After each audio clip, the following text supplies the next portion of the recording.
Do this again. Hello, YouTube. Welcome to my channel, Marriage, Politics, and Sports. Listen, I got Caroline Levitt here on a real short one, and she's just coming to talk about a couple of items, take some questions out, from the reporters, and we'll see where it goes. This is like a 12, 13-minute thing. Me adding my little 2 cents might make it a little longer. But I think it's kind of interesting that we get to the seditious, allegedly seditious congresspeople, and then, of course, the dismissal of the Comey and Letitia James cases without prejudice. So it's not over yet. But let me just let her go ahead and say, and then we'll talk about it once we get up and running. All right. So, hey, what's going on? How you doing? Thanks for stopping by. Well, let's go ahead and let her talk so I can stop talking. Let me share this.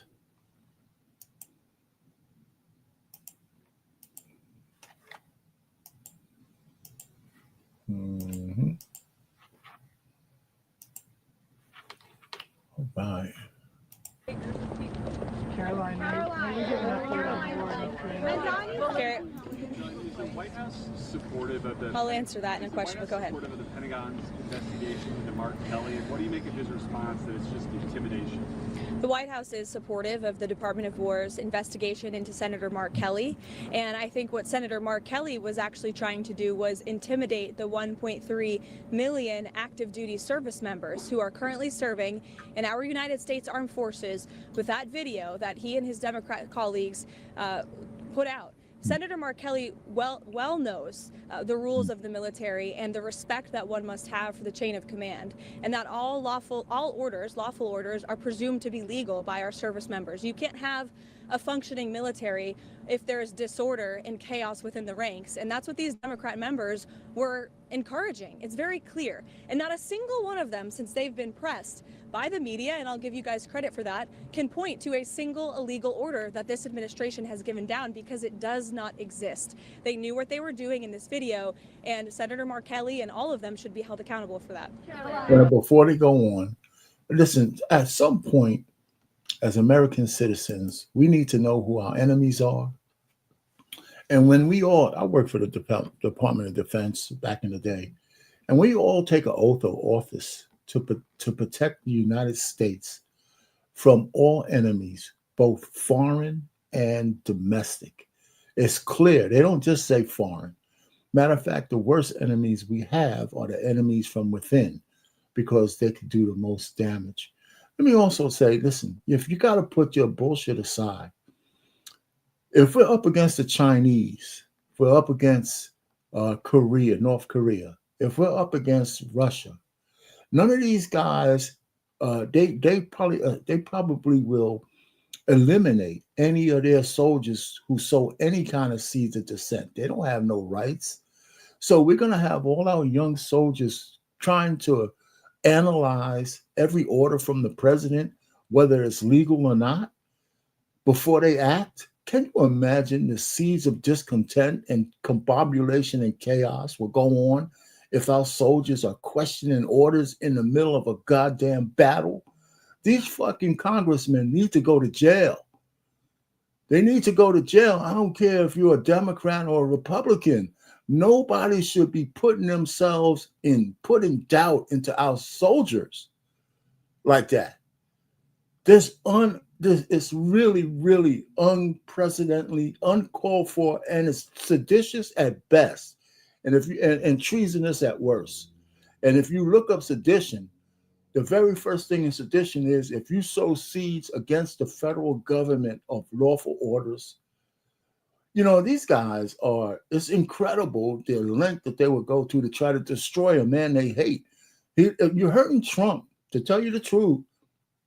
It's hurting the United States because he's the president. He's the president. Whether you like his policies or not, he's a goddamn fucking president. And you can't show the world, and you in the same you're in the judiciary, and you're in the legislature, and a part of the executive, showing that you hate the guy who's in charge when it's just all derangement. You might not like his policies, but you can't really point to anything that says that we're in some kind of crisis that we need to be acting this way. Those people should be really indicted. So I'm telling you, man, I don't listen. As a guy who worked my whole career for the Department of Defense, and as a black guy, I voted Democrat, for my whole life, just like too many stupid ass black people. And to see these guys come out and say that against us and try to sow seeds of discontent with the soldiers is outrageous. And I worked for the department. We made weapons for our soldiers to go fight and to come back alive. Nobody had any conversations about politics in those rooms where we had to approve some of those weapons for use. So I'm really pissed at these guys, man. And everybody should really be pissed at these congressmen and the senator. That's ridiculous that they did that. So I know I cursed, but that's too bad. I'm just really upset about this. And so Caroline is right on this one. For the things that she's wrong on, and maybe that's what she's going to talk about next, is one thing. But this one on this seditious behavior and trying to sow seeds of discontent with our soldiers is outrageous. And anybody who's a true American, just think about our enemies. You think the Chinese are discussing orders when they're going to be told to kill Americans? You think that their army is sitting down there saying, well, I don't know if that's a lawful one or not. And we got all these stupid guys in America sitting down here saying, well, the senator told me that maybe this is not really a lawful order, so maybe I should hesitate. It's incredible. It's just incredible, and it should not go unchecked. They should investigate these guys, and I don't care if they come up with anything that is indictable. They should indict them anyway, and let them fight their way out of it. So everybody, go look up what sedition means in the dictionary. It's textbook sedition. Anyway, so that's enough of me on the jibs. I'm really pissed at that, man. That's uncalled for.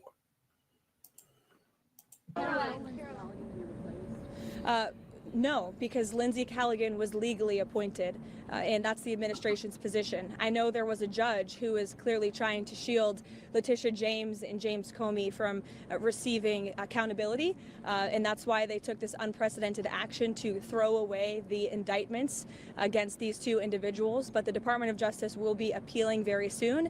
And listen, they could appeal all they want. Appointing that woman as the lead prosecutor was shaky at best.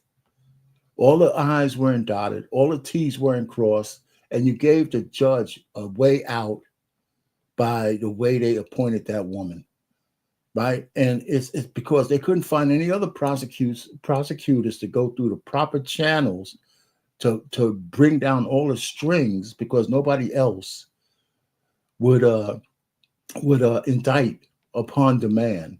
So it was a big mistake by the Trump administration, and his impact on, the DOJ. It's really stupid. Now, as far as it being retribution against Letitia James and Comey, listen, you throw the first blow, you should expect somebody to come after you. They prosecuted Trump for 10 years. Of course, he's going to come after some of these people, but the way they did it with this woman was stupid. Now, the judge threw those cases out, but it's without prejudice. That means they could come back again and try them. Except for Comey, the statute of limitation ran out in September. They can still get Tish James, but they got to put the right person in charge. And here's the irony of it all. They used pretty much the similar thing to get Jack Smith, his case dismissed against President Trump, because they say he was illegally put in that place. So what's good for the goose is good for the gander. So I hear what she's talking about, but it was sloppy. You can't be sloppy and then trying to get, you can't be sloppy. And that's what they were. They were sloppy. She's got to take a hit for this, and so does the president. And it is our position that Lindsay Halligan is extremely qualified for this position, but more importantly, was legally appointed to it. Steve. Reaction to those indictments being thrown out? On Ukraine, is President Zelensky come to the United States this week? Are there a couple of points you mentioned on the boxing? A couple of points. Yeah. So there are no plans at It's this so moment do in I. time. As So you do know, I. things can change very quickly around here, so we'll keep you all apprised, but there's no meeting scheduled right now. As for where we are, I spoke with Secretary Rubio at length. I spoke with the president as well. Everybody inside feels optimistic about what happened and transpired yesterday in Geneva. Secretary Rubio, Special Envoy Witkoff, the whole team really worked through the points of that 28-point peace plan that the United States authored with input from both sides, the Russians and the Ukrainians. And ultimately, the vast majority of these points have been agreed upon. The Ukrainians have worked on language with us together, and you heard that from their delegation directly yesterday. So we feel as though we're in a very good place. Of course, we have to make sure that all of these points are agreed to, and then of course we're going to have to make sure the other party in this war, the Russians, agree to them as well. But I think the president deserves a great deal of credit for the amount of energy and effort he's put into trying to bring these two sides to an end of this war. He wants to see this killing stop. As for any deadlines, he wants to see this end as soon as possible. The only problem is, Caroline, is that even though we could applaud what the president's doing, he can't, and we can multitask because the government is big. I think there's a lot of people in America who can give a shit whether that war stops or not, as long as we ain't paying for it anymore directly. People are worrying about their pocketbook. People are worrying about not only that the president's got to do more than one thing at a time, but, people prioritize what's hurting them. And I don't think the Ukraine war is really at the top of people's list. And here's the last thing. Putin cannot be trusted to keep any agreements. I mean, how far do we have to go to know that the man cannot be trusted to keep agreements? And Zelensky's not much better, even though he's more in a warehouse to NATO and us than Putin is. But I mean, how many times you got to get slapped in the face by Putin? I mean, that's what I'm saying. It's admirable to keep trying, but the man cannot be trusted. He's an old belligerent oligarch, and if he doesn't get all the shit that he wants, and even when he does, that doesn't mean he's not going to go against his word. He just cannot be trusted. So that's just my opinion. I'm just some asshole in the United States looking from the outside in. More determined to go after Tish James and James Comey? Go ahead. Is the president more determined to go after Tish James and James Comey? Excuse me. I'm answering a question from You your... looked at me. I'm sorry. I turned and looked at you because you're yelling. I will take a question from your colleague, and then Oh, I'll take a man, question. kick ass, Go ahead. Caroline, kick ass. I don't want to detail sort of the technical talks that are happening right now, but there are just a couple, and we're confident that we'll be able to work through those. The president's been putting a lot of pressure on both leaders for this entire time. We've been talking with both sides. He's been talking to both leaders directly for 10 months now. So yes, you can expect that pressure to continue. The president wants this war to end. Caroline, is the president more determined now, since the judge's ruling today, to go after James Comey and Tish James, and if so, why? I wouldn't say he's going after them. I think the president is more determined than ever to see accountability in this country, yes, and to correct the wrongs of the weaponization of our justice system that we saw under the previous administration and Joe Biden. Okay, let me stop it there. I can't stand hearing people say that Trump is weaponizing the DOJ against his enemies. You goddamn right. They persecuted this man for 10 years, man. They had every level of justice against him, trying to keep him from running for president. Do you guys remember Colorado tried to take him off the ballot unconstitutionally? They needed a Supreme Court to say, wait a minute, you can't do that shit. I mean, are you kidding me? If I was the president, I'd be coming after everybody with blood on my teeth, man. So, I mean, everybody has such a short memory. They tried to do everything. They were raiding his wife's panty drawers with shoot to kill going into Milagro, whatever the hell that place is in Florida, the Mar-a-Lago. I mean, stop it. Biden had the same, as a vice president, that asshole had the same secret documents in his house And the prosecution said that he was too dog shit gone as an old man to prosecute. I mean, you know, both sides of this whole thing, and just man, you know, the only losers in this shit are American people. You know, this two-party system is if you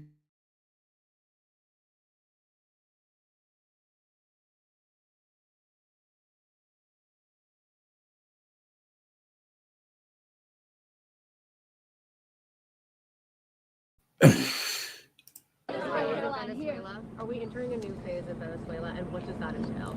Well, as the president is so good at, I'll try to be just as good. I'm not going to broadcast any actions that may or may not be happening with respect to Venezuela. I know I've been very clear about the administration's position, as has the president and his national security team. We view the Maduro regime as being illegitimate, and the president has been very satisfied with the successful strikes against narco-terrorists and foreign terrorists that are illegally trafficking drugs towards the United States of America. He's not going to tolerate that, and you can expect to see those strikes continue. Yeah, and that's a good thing. And that's a good thing. The drug trade has been going unchecked into the United States too much. And it's not just Venezuela. You know, we should be able to go after the cartels in Mexico too. But of course, there's no way their president's going to let that happen. And the only question I'm never going to get answered is how come we didn't burn every poppy field in Afghanistan when we were there for the last 20 years. We should have burned down every poppy field and poisoned the land so they couldn't grow it back. You know, and we didn't do that. So, and there was even questions, there was even thoughts, and some people say we were actually protecting the poppy fields. So, you know, even with that, it's bullshit going on, you know? What was President Trump's reaction to those indictments against Comey and James being thrown out? His reaction was, we've seen this before. We've seen partisan judges take unprecedented steps to try to intervene in accountability before, but we're not going to give up. And I know that the Department of Justice intends to appeal these rulings very soon, if they haven't already. I may have missed it. Caroline, one question on Venezuela. Is there any plan, meeting for this week on Venezuela? And another one, a clarification on this weekend, because the president was asked about the former Brazilian president being arrested, and he mentioned that he spoke with this gentleman. Did he speak with Bolsonaro the day before he was arrested? Not to my knowledge. I don't know if that call took place or not. It may have. I can get you a firm answer on that, Raquel. I know it's of great importance to you for your reporting. As for meetings on Venezuela, there's meetings on a range of topics inside this building all of the time. And the president is constantly apprised of what's going on in the world, what's going on in the news, and he's very well written into all of the things that his team are working on. Caroline, please. You would not go into the sticking points of the disagreement between the two parties in the Ukraine peace process, but how flexible is the president in coming to a deal, and will the Europeans be part of a final negotiation with Zelensky?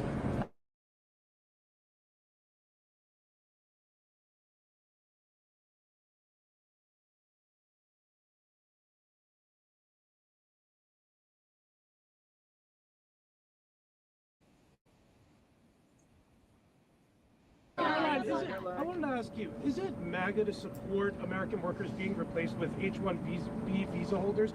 Are Americans not capable of filling most of these positions? Who supports getting American workers getting replaced?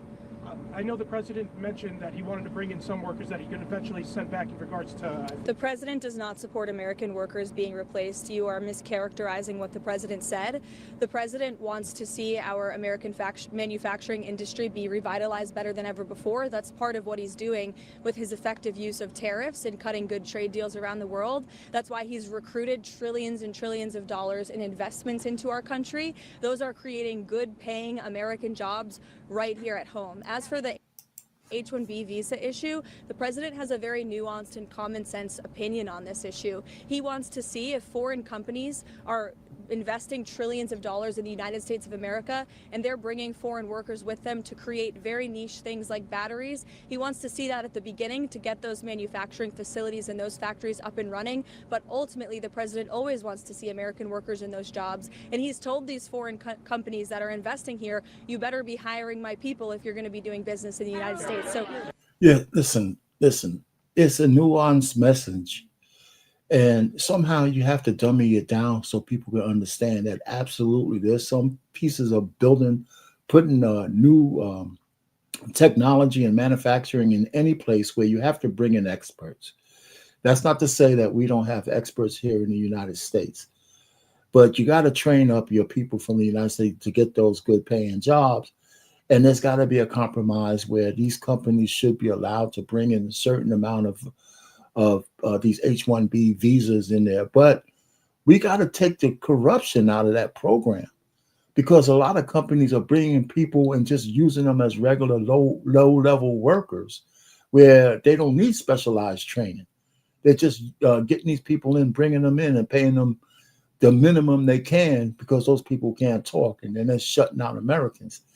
So there's got to be some way to give confidence to the American people that only the highest upper crusty guys are coming in to be trainers for American workers. And that might take a lag time of 6 months or whatever that might be. And then you start weaning those people out and start elevating your Americans into those high positions. And you got to show to turn off the spigot where those visas are going to just the average journeyman guys from foreign countries that's leaving our average American people out, because that's going on. And you can't lie, it's not going on. It is going on. So the messaging needs to be clearer, and maybe President Trump isn't the one to give that message. He's not the most articulate one on that kind of message. You know, I mean, you know, get the messaging right and put my man Miller on that shit, right? Because when he explains stuff, almost everybody can understand it as long as he's telling the truth. Anyway, so that's what those visas. You gotta dummy it down, and you gotta be straight with the American people, and you gotta get the waste, fraud, and abuse out of the system. there's been a lot of misunderstanding of the president's position. Michael. Caroline, is President Trump asking for Xi Jinping's help and putting pressure on Putin to help end the war tonight? I won't get into the details of the conversation this morning other than what the president put out on Truth Social. He put out his own readout of that, and I will leave it to that. But I did speak with him about the call. It lasted about an hour, and it was a very positive call. The focus of the call was really Russia, Ukraine did come up, but the focus was mainly on the trade deal that we are working on with China and those relations and how they are moving in a positive direction. President also addressed our farmers, and we are pleased with what we've seen from the Chinese, and they feel the same way. And the president and President Xi discussed continuing to stay in correspondence following their very productive meeting in South Korea. On Ukraine, does the progress that you just laid out change the Thanksgiving Day deadline for Ukraine to come to an agreement, or does the president still want something more definitive by Thursday? And then on the Comey and James case, does the president still have confidence in Lindsey Haugen? Absolutely, he does, to your second question. As for your first question, with respect to the deadline, the president wants to see this deal come together as quickly as possible, and he trusts that his team is doing everything they can to get it over the finish line. And the deadline is bullshit. Does the president support Israel elimination of Hezbollah chief of staff Ali Tabtai yesterday, and is he in favor of Israel blocking Hezbollah from growing again? I haven't spoken to the president about that strike specifically, but of course the president supports Israel's right to defend itself and to take out any terrorist threats in the region. Jake?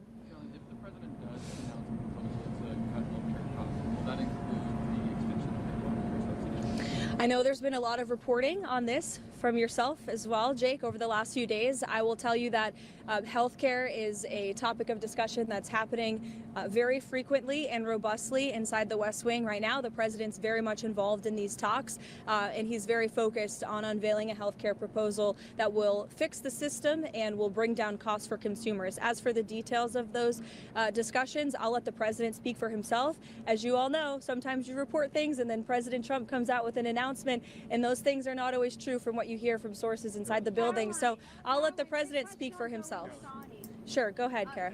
President Trump said he still believes he's a fascist and a despot after they had such a great meeting. Any comment from the White House on that? I think talk is cheap, and I think that the president is going to judge Mamdani by his actions that he takes to New York. The meeting was positive, as you heard from the president last week, and I think the fact that the president is willing to meet with somebody who said those types of things about him shows that he really is interested in being a president for all Americans, regardless of where they live or who their leader is. He wants what's best for New York. He loves New York City. He helped build the skyline. He spent his whole life there. And so he really wants to see New York do well. And so that's how that meeting played last week. John? Yeah, got to stop it there. There's no way he should have. He didn't know. Let me be articulate. It was a good thing that he met with Mamdani. Of course, if you could meet with the guy from North Korea, you could meet with the mayor of New York City. Right? I mean, it's as simple as that. So I think that was a good meeting. Whatever they said to each other, it was only good for the meeting itself. I'll give it maybe a week before they start saying bad shit about each other again, especially Mamdani, because a lot of people were mad at him that he didn't go in there and try to punch Trump in the mouth and do something stupid. And but I'll give it a week, and we're gonna hear bullshit coming back out of New York and what he's not gonna do and all this other shit. So I took the whole meeting with a grain of salt. Thanks a lot, Caroline. There are a few Republican senators who are critical of the 28-point freeze plan, including Senator Rounds, Senator Graham, Senator McConnell. What do you say to those senators who say that this is giving too much away to Russia? And has Russia made any concessions as it relates to a possible peace deal concerning ending the war in Ukraine? I would point any critics to the words of the Ukrainians yesterday, in which they said that they feel very positive about this plan. They've been very involved. They have had direct input on the language of this plan, and that we are in direct communication and correspondence with them. Any idea, let me just finish with this, the idea that the United States of America is not engaging with both sides equally in this war to bring it to an end is a complete and total fallacy. And I saw a lot of misinformation and rumors and allegations against people in this building, such as Secretary Rubio and Special Envoy Wynkoff and the president himself, that they are favoring one side over the other. That could not be further from the truth. I have watched as the president and his team have worked around the clock overnight with both sides on endless phone calls, endless meetings to try to bring this war to a close. And any suggestion otherwise is a complete misunderstanding of the facts. It's coming from people who have no idea what they're talking about, or people who are pushing their own agenda, or maybe people who don't want to see this war come to an end. I don't know. Maybe they're profiting off of it. Maybe they benefit from it in some way, but nobody in this building benefits from war. We want to see this war come to an end, and that's what the president and his team are proudly working to do. And I think the critics should just take a step back and think about what happened with Israel and Gaza. There were a lot of doubters, and we got the hostages out, and this president secured a peace deal that still exists and is ongoing today. So everyone should just respect the work this administration is doing and watch the process unfold. Thank you. All right. Well, that was a short one, except for me interjecting. I think on the Russia-Ukraine thing, I think Trump has been more than fair. He's taken a bunch of hits, especially with his conversations with Putin. So that's it. We'll believe it when we see it, but I don't think Putin is a trustworthy man. I don't think we're going to be able to come out of anything that's going to satisfy that guy. Anyway, thanks for stopping by, everyone. And until the next one, I'll see you then.